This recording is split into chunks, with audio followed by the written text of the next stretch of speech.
안녕하세요. Welcome to my next video.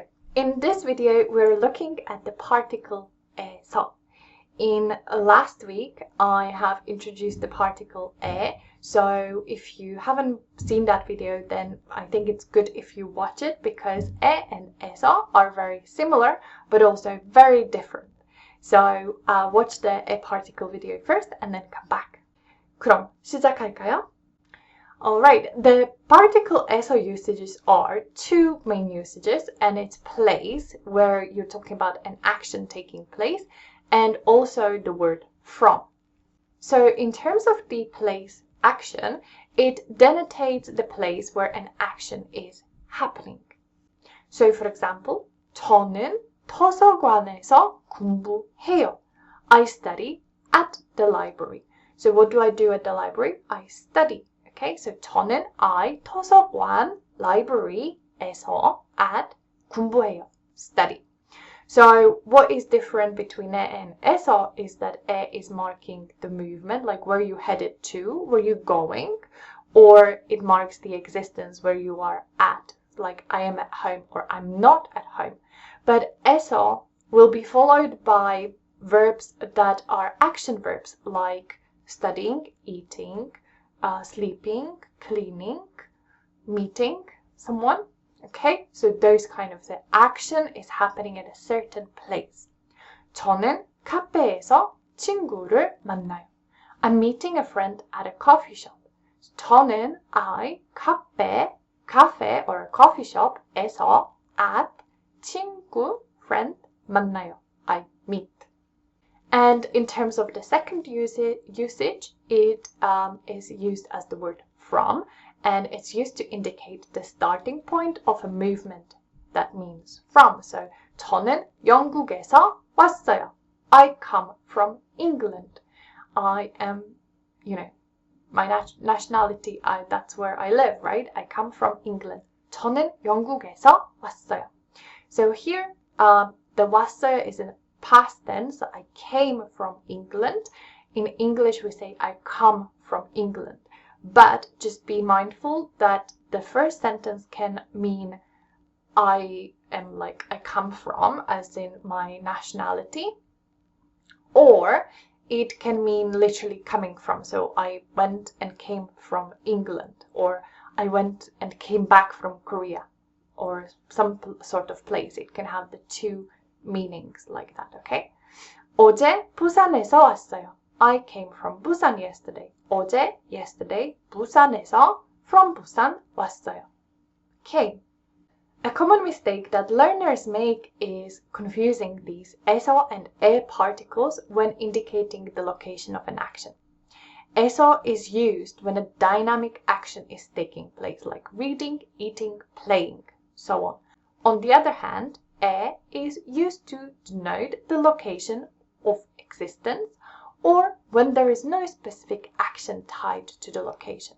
So like I've mentioned, 에, apart from the time, because it also marks the time, if you watched my previous video, in terms of place, it marks the direction you're going to, the movement, like I'm going to somewhere, I'm on my way to somewhere.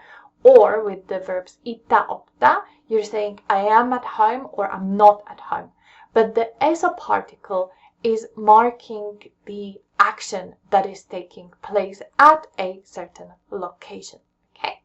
Alright, and here is some vocabulary you're going to need in a second, because I've got sample sentences prepared that you can practice. So you'll need these words. You'll need maybe a couple of other ones that were already introduced, or I assume you should know by now. But if there are any that are not here or at the beginning of this video, then just Google them in the dictionary, okay?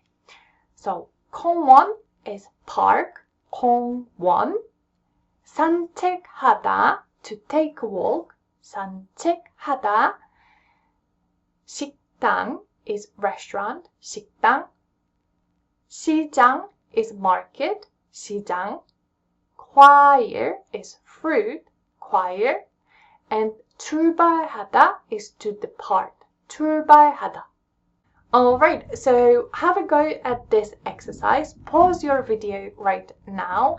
have a go at making these sentences, and I will see you in a second. Alright, so if your sentences are not completely like these ones on the screen, that is okay, because you can say the same thing different ways. So just bear that in mind.